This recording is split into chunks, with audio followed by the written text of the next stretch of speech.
Welcome once again to Commander by Danon. Today we continue our series of decks led by the legendary creatures from the Final Fantasy set. Leading today's $100 budget deck is Gao, Feral Youth. Also, and I know it's annoying to keep hearing this, but statistically if I don't ask you to like and subscribe, the video gets fewer subscribers. Gao, Feral Youth is a 2-mana 2/2 legendary human berserker. Whenever he attacks, we put a +1/+1 counter on him.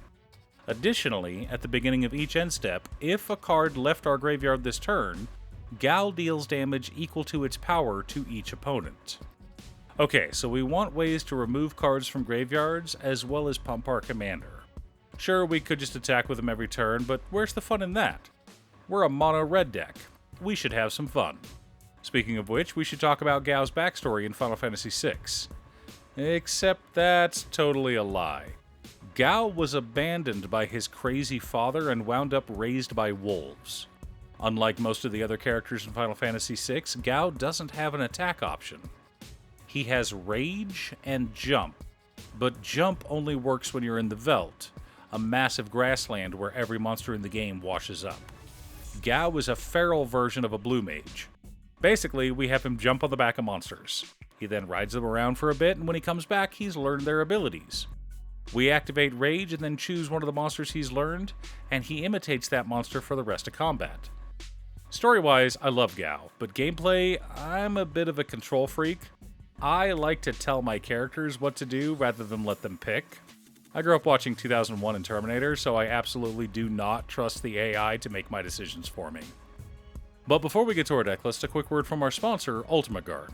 One of my favorite products Ultimate Guard has is their Xenoskin Omni Hive. Years ago, when my family and I would go play Standard together, we would all bring our decks inside of Xenoskin Omni Hives. We could fit everyone's deck, spare tokens and dice, and everyone's playmat into 2 of these massive boxes. Well, the new ones are here, and instead of 5 60-card decks or 4 commander decks, these can fit 8 commander decks or 10 60-card decks. This thing is massive, and I can't wait to finish filling it up with my decks. Find it if your local game store carries Ultimate Guard products, or click the link down below to order yourself one from Amazon. In order to build a functional commander deck, you need lots of different pieces, which is why I try to rely on my handy-dandy checklist. 50 mana sources, usually split between 37 lands and 13 pieces of ramp, 10 pieces of card advantage, 8 to 10 pieces of spot removal, 2 to 3 board wipes, 2 pieces of graveyard hate, and 1 sudden I win card. Oh, one more quick announcement before we get started. I'm currently streaming over on Gaming with Danon as well as Twitch. It'll mostly be Final Fantasy XIV, but you're more than welcome to pop in and talk about Commander. Honestly, about half my streams are talking about manga, anime, or Commander. For lands, we've got Mines of Moria, Rogue's Passage, War Room, Scavenger Grounds, and 30 Mountains. Not too shabby.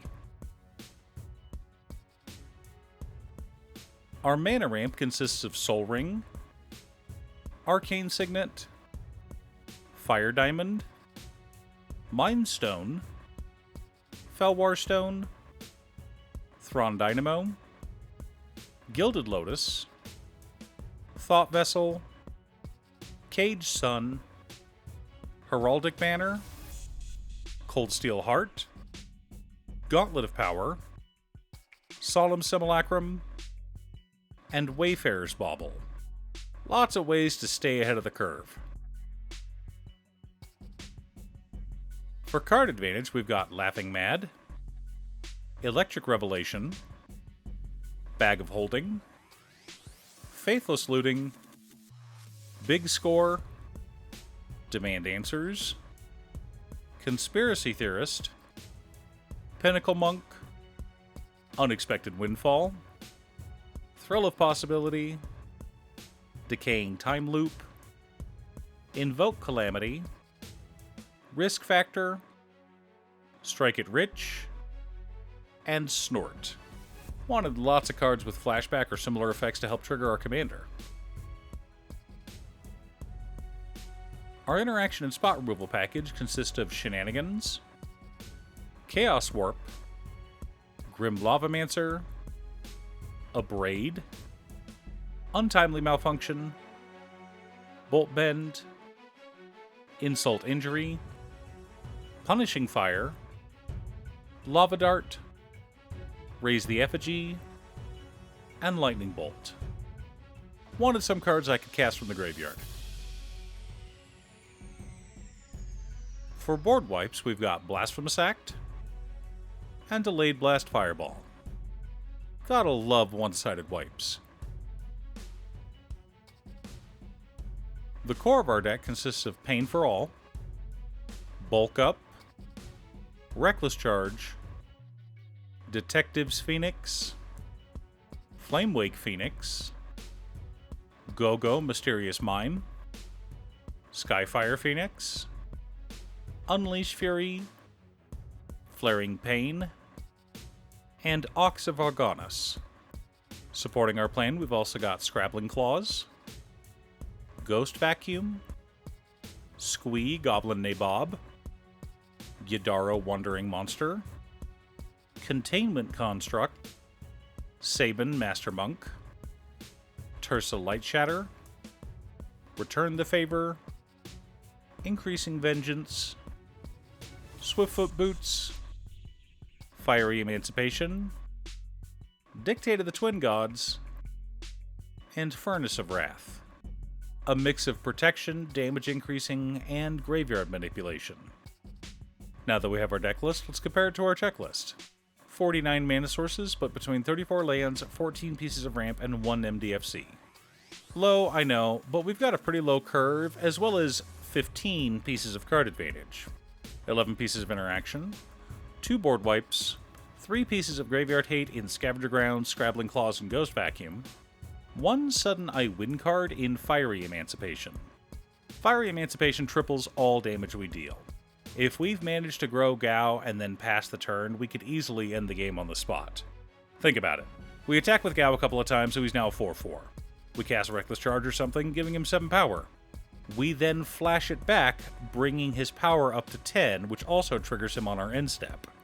Normally, he'd deal 10 damage to each of our opponents. Not nothing, but not exactly game-ending either. But Fiery Emancipation is here to turn that 10 into a 30. A respectable game-ending number depending on the game status. Remember, we're a multiplayer game. We can assume our opponents have done some of the work for us before we close out the game. Are you building a Gao Feral Youth Commander deck? What direction are you taking the deck? Leave a comment below. Thanks for tuning in. Once again, a huge shout out to my editor Cutestuff. I couldn't make these videos without her. If you'd like to hire her to edit your own videos, she can be reached at cutestuff.edits@gmail.com. Link is down below. If you're looking for ways to support the channel directly, you can head on over to patreon.com/Danden. You can have a video made or just ask for help building or tuning a deck list. I also wanted to give a quick shout out to all of my patrons: Waffles, Drya, Muffins, Marcus, Brett, Roxy, Alix, Borgie, Nazwin, Congo, Robert Pye, Kazaris, Patrick, Tiz, Art, Richard, Sint, Boomy, Osira, Justin, Golden Walker, Captain Hammer, Yoi, and Sleech. You guys are awesome. I post new Commander Deck videos every weekday, so be sure to subscribe and ring the bell to be notified of new videos. Again, thanks for watching, and I'll see you all again next time on Commander by Danden.